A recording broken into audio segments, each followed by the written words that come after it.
Welcome to Bible Revealed, where we dive into stories and chapters of the Bible. Genesis, chapter 41. Pharaoh's dream and Joseph's interpretation. After Pharaoh's cupbearer was restored to his rightful position and his baker impaled, 2 full years later, something strange happened to Pharaoh and the entire Egypt. Pharaoh dreamed that he was standing on the bank of the Nile River. In his dream, he saw 7 fat, healthy cows come up out of the river and begin grazing in the marsh grass. Then he saw 7 more cows come up behind them from the Nile, but these were scrawny and thin. These cows stood beside the fat cows on the riverbank. Then the scrawny, thin cows ate the 7 healthy, fat cows. At this point in the dream, Pharaoh woke up, but he fell asleep again and had a second dream. This time he saw 7 heads of grain, plump and beautiful, growing on a single stalk. Then 7 more heads of grain appeared, but these were shriveled and withered by the east wind. And these thin heads swallowed up the 7 plump, well-formed heads. Then Pharaoh woke up again and realized it was a dream. The next morning, Pharaoh was very disturbed by the dreams. So he called for all the magicians and wise men of Egypt. When Pharaoh told them his dreams, not one of them could tell him what they meant. Finally, the king's chief cupbearer spoke up. "Today I have been reminded of my failure," he told Pharaoh. "Some time ago you were angry with the chief baker and me, and you imprisoned us in the palace of the captain of the guard. One night the chief baker and I each had a dream, and each dream had its own meaning. There was a young Hebrew man with us in the prison who was a slave of the captain of the guard. We told him our dreams, and he told us what each of our dreams meant, and everything happened just as he had predicted. I was restored to my position as cupbearer, and the chief baker was executed and impaled on a pole." Pharaoh sent for Joseph at once, and he was quickly brought from the prison. After he shaved and changed his clothes, he went in and stood before Pharaoh. Then Pharaoh said to Joseph, "I had a dream last night, and no one here can tell me what it means. But I have heard that when you hear about a dream, you can interpret it."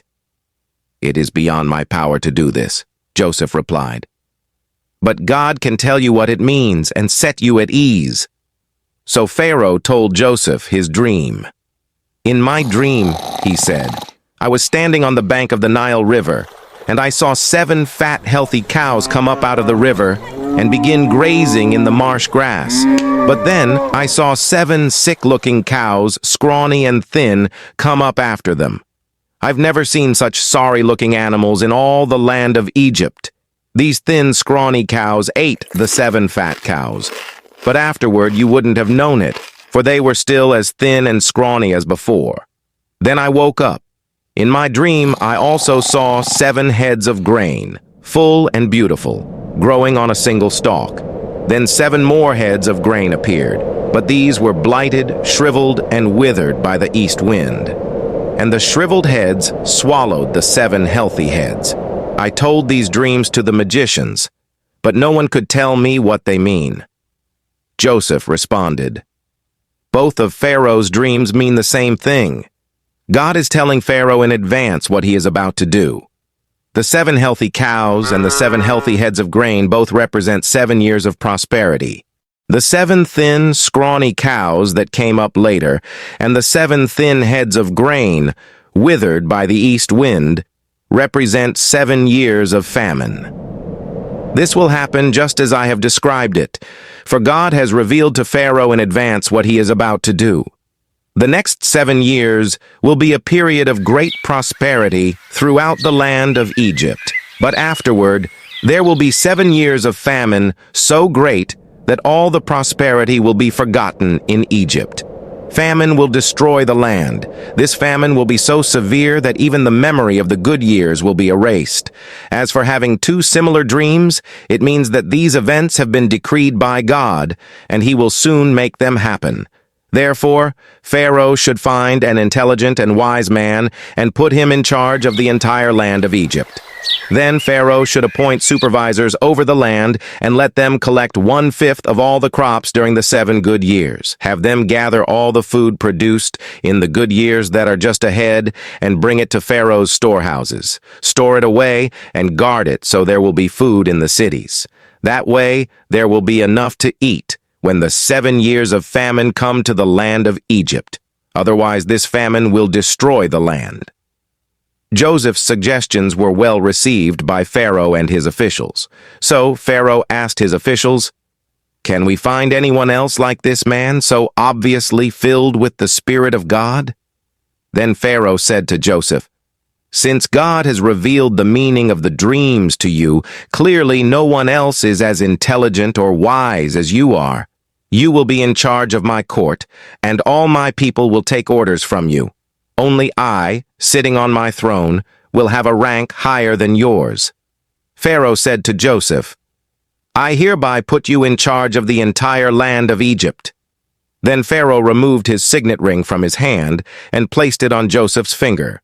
He dressed him in fine linen clothing and hung a gold chain around his neck.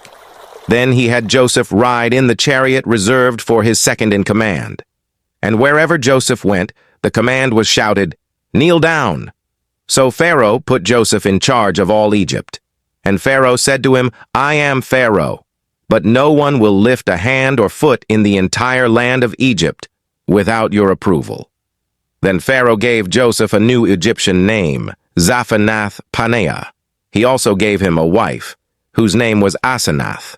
She was the daughter of Potipharah, the priest of On. So Joseph took charge of the entire land of Egypt.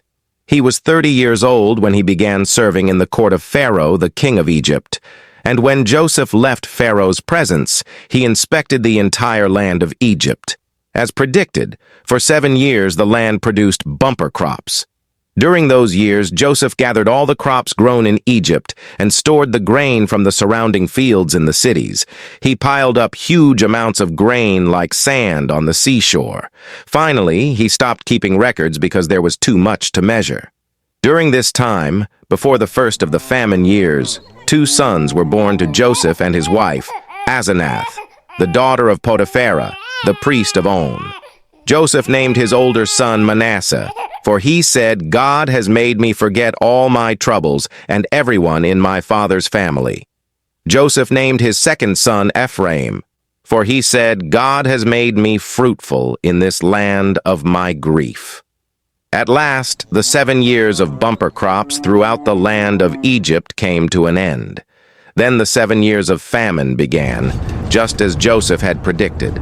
The famine also struck all the surrounding countries, but throughout Egypt there was plenty of food.